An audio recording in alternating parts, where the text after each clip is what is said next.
මොකක්ද මේ කියන බ්ලූ බීම් ව්‍යාපෘතිය කියන්නේ? ඔව් මේක ඇත්තට මේකනේ මෙනියායෙන් කියවෙන්නේ NASA එකයි එක්සත් ජාතීන්ගේ සංවිධානය එකතු වෙලා ලොකු බොරුවක් කරන්න යනවා කියලයි. ලොකු බොරුවක්.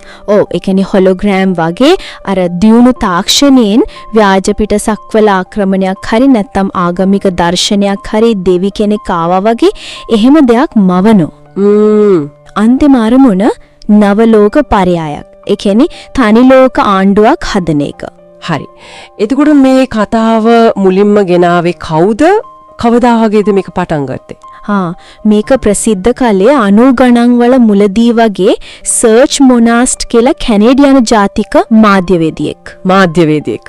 ඔව් හැබැයි පස්සේ කාලෙක මේ කුමන්ත්‍රණ න්‍යායවල පැත්තට තමයි වැඩිපුර යොමු වෙලා තියෙන්නේ. අර රහස් සංවිධාන නවලෝක පර්යාය වගේ දේවල් ගැන හොයද්දි තමයි මේ බ්ලූ බීම් අදහස යටෙන්නේ. පොතකුත් ලිව්වා කියලා තිබුණා නේද? ඔව් 1994 දී NASA's Project Blue Beam කියලා පොතක් පළ කළා. හරි. එතකොට මේකෙන් කියන්න උත්සාහ කරපු දේ අර නවලෝක පර්යාය හදන එක විතරද? නෑ ඊට වඩා ටිකක් ගැඹුරුයි. එයා දැක්ක විදියට මේකේ අරමුණ තමයි ඇන්ටික්‍රයිස්ට් කියලා කෙනෙක්ට නායකත්වය දෙන්න පුළුවන් විදිය අලුත් ආගමක් ගේන එක. ඇන්ටික්‍රයිස්ට්. ඔව් ඒ හරහා දැනට තියෙන ප්‍රධාන ආගම් විශේෂයෙන් ක්‍රිස්තියානි ඉස්ලාම් වගේ ඒව නැති කරලා ජාතික හැඟීම් අයින් කරලා තනි ලෝක ආගමක් තනි ලෝක ආණ්ඩුවක් ඒක තමයි ප්ලෑන් එක කියලා ආ කිව්වේ. මේක අහද්දි මට ස්ටාර් ට්‍රෙක් එකේ කතාවක් මතක් වෙනවා. ඒකෙත් තිබ්බනේද ඔය වගේ දෙයක්? ඔව් සමහරු ඒ සමානකම දකිනවා. අර ජීන් රොඩන්බෙරි ලියපු හැබැයි එලි නොදැක්කුණු The God Thing කියන ස්ටාර් ට්‍රෙක් පිටපතකයි පස්සේ ආපු ඩෙවල්ස් ඩියු කියන එපිසෝඩ් එකයි toy වගේ ව්‍යාජ දෙවිවරු මවන කතා තියෙනවා. ඒකට මොනාස්ට් එකෙන් කොපි කළාද? කියන්න බෑ. මොනාස්ට් ස්ටාර් ට්‍රෙක් එකෙන් ගත්තද ස්ටාර් ට්‍රෙක් එක මොනාස්ට්ගෙන් ගත්තද කියන්න කිසිම සාක්ෂියක් නැහැ. ඒක සමහර විට නිකම් හම්බු සමානකමක් වෙන්න පුළුවන්. හරි. කොහොම හරි මොනාස්ට් මේක නිකම් අදහසක් විතරක් නෙවෙයි. එයා මේකේ අධ්‍යයන 4ක් ගැනම කියලා තියෙනවා නේද? හරිම විස්තරාත්මකද? ඔව්. අධ්‍යයන 4ක් ගැන කියනවා පළවෙනි එක ඒක තමයි કૃතිම භූමිකම්පා ලෝකෙ පුරාම. કૃතිම භූමිකම්පා මොකටද? අරමුණ තමයි ඒ භූමිකම්පා වලින් පස්සේ පරණ ඒත් ව්‍යාජ පුරාවස්තු වගේක් මතු කරගන්න. ඒ වයින් දැනට තියෙන ආගම්වල ඉගැන්වීම් විශේෂයෙන් ක්‍රිස්තියානි ඉස්ලාම් වගේ ඒවයේ විශ්වාසනීයතයට හානි කරනවා. හරි. ඒ කියන්නේ භූමිකම්පාවක් හදලා මොකක් හරි බොරු දෙයක් එළියට දාලා ආගම් බොරුයි කියලා කියන්න හදනවා. හරි. එතකොට දෙවෙනි එක. දෙවෙනි එක තමයි අර කලින් කිව්වා අභ්‍යවකාශ දර්ශනය. ස්පේස් ෂෝ එක වගේ. හොලෝග්‍රෑම්. ඔව්. ත්‍රිමාන හොලෝග්‍රැෆික් ලේසර් වලින් ලෝකෙ පුරාම අහසේ යේසුස් මුහම්මද් බුදුන් වගේ ආගමික චරිතවල දැවැන්ත රූපමවනවා. මුළු ලෝකෙටම පෙන්න. ඔව්. අන්තිමට මේ හොලෝග්‍රෑම් ඔක්කොම එකතු වෙලා අර ඇන්ටික්‍රයිස්ට් වගේ කෙනෙක්ව පෙන්නනවා කියලා යා කියන්නේ. ඒ විතරක් නෙවෙයි. චන්ද්‍රිකා වලින් කිරණය වල මිනිස්සුන්ගේ ඔළුවලට මේ ව්‍යාජ සිතුවිලි දානවා කියලත් එයා කිව්වා. විසරණේ වූ කෘත්‍රිම චින්තනයක් කියලා එකට කිව්වේ. හරිම සංකීර්ණයි වගේ. එතකොට තුන්වෙනි අධ්‍යාය. තුන්වෙනි එක ටෙලිපැති විද්‍යුත් ද්විමාර්ග sannivedanaya කියලා එයා කියන්නේ. ඒ මොකද? ඒ කියන්නේ අඩු සංඛ්‍යාත රේඩියෝ තරංගයි චන්ද්‍රිකා සිග්නලුයි පාවිච්චි කරන මිනිස්සුන්ගේ ඔළුවට කෙලින්ම කතා කරනවා වගේ. එයාලට හිතෙන්න සලස්වනවා දෙවියන් කතා කරනවා කියලා. ඇත්තටම ඇහෙනවා වගේ. ඔව් එහෙම හැංගීමක් ඇති කරනවා කියලායි කියන්නේ. හතරවෙනි එක තමයි එතකොට අන්තිම එක නේද? ඒකේ මොනවද තියෙන්නේ? හතරවෙනි එකේ කොටස් කීපයක් තියෙනවා.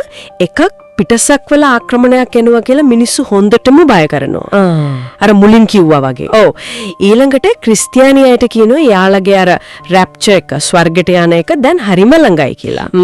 ඊට පස්සේ ටීවී, ෆෝන්, ෆයිබර් ඔප්ටික් මේව හරහා මොකක් හරි අద్භුත බලවේගයක් යවනවා කියලාත් කියනවා. ඒක එක්කම අපේ හැම ඉලෙක්ට්‍රොනික ගැජට් එකකම තියෙන මයික්‍රොචිප් එකක් ඒකත් මේ වෙලාවේ ක්‍රියාත්මක කරනවලු. මේ ඔක්කොම කරලා අන්තිමට මොකක්ද යාලට ඕනේ? අන්තිමට මේ ඔක්කොම ව්‍යාකූලත්වයේ මැද්දේ මිනිස්සු සම්පූර්ණයෙන්ම අසරණ වෙනවා. එතකොට තමයි යාලා අර අලුත් ක්‍රමයක් ගේන්නේ. සල්ලි අයින් කරලා සමහර විට ක්‍රිප්ටෝ වගේ දෙයක් පුද්ගලික නිදහස සීමා කරනවා. ඉතින් මිනිසුන්ට ජීවත් වෙන්න නම් අර අලුත් ඒකාධිපති ලෝක ආණ්ඩුවයි අලුත් ආගමයි ඒ දෙකම බාර ගන්න වෙන තත්ත්වයක් ඇති කරනවා. මේකට ඇකමැති අයට මොකද වෙන්නේ? ඇකමැති අයට මොනාස්ට් කියන විදිහට බලහත්කාරයෙන් වැඩ ගන්නවා නැත්නම් මරණ දඬුවම මගේ දරුණු දේවල් තමයි වෙන්නේ. මේක තමයි එයාට අනුව නවලෝක පර්යාය බලය තහවුරු කරගන්න පාවිච්චි කරන ප්‍රධානම උපක්‍රමයන්. ඇත්තදම බරපතල කතාවක්. ඉතින් මේක කියපු සර්ජ් මොනාස්ට්ට අන්තිමට මොකද වුනේ? එයා 1996 දී මැරුණා. වයස 51. හෘදයාබාධයක් කියලා තමයි කියන්නේ. හැබැයි එයා මැරෙන්න කලින් දෙපාරක් විතර පොලිස් අත්අඩංගුවටත් පත් වෙලා තියෙනවා කියලා වාර්තා වෙනවා. ඉතින් සමහරු හිතනවා සැක කරනවා එයාව නිහඬ කළාද දන්නේ නැහැ කියලා. බලවත් කට්ටියක්.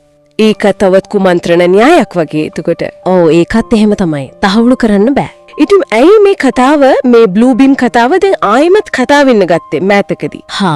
ඒකට ප්‍රධාන හේතුවක් තමයි ඇමරිකානු රජය දැන් අර UFOs ගැන ඒ කියන්නේ හඳුනා නොගත් පියාසර වස්තුන් දැන් UAP කියලාත් කියනවා ඒව ගැන ටිකක් විවෘතව කතා කරන්න පටන් ගත්තනේ.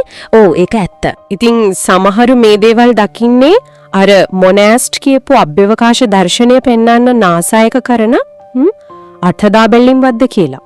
ඒ නිසා ආයත් සමාජ මාධ්‍යවල මේ ගැන කතා බහක් ඇති වුණා. හරිම රසවත්. ඉතින් අද අපි මේ ගැඹුරු විමසුමින් බැලුවේ ප්‍රොජෙක්ට් බ්ලූ බීම් කියන මේ කුමන්ත්‍රණ න්‍යාය, ඒකේ අධිරයන්, ඒකේ ඉතිහාසය සහ ඒක ආයත් කරලියට ආවේ කොහොමද කියන කාරණා ටික. අවසාන වශයෙන් කියන්න තියෙන්නේ මොනාස්ට් මේ යාගෙන් අහනින් අයගෙන් ඉල්ලීමක් කරලා තිබුණා මේක නිකන්ම පිස්සු අදහසක් කියලා අයින් කරන්න එපා. ගැඹුරින් හොයලා බලන්න කියලා. ඉතින් අපිට හිතන්න දෙයක් ඉතුරු වෙනවා නේද? මේ වගේ හරිම සවිස්තරාත්මක අධීර ගොඩක් තියෙන කතාවක් විශේෂයෙන්ම තාක්ෂණයයි රජයේ රහස්‍යභාවයයි වගේ දේවල් එකතු වුණාම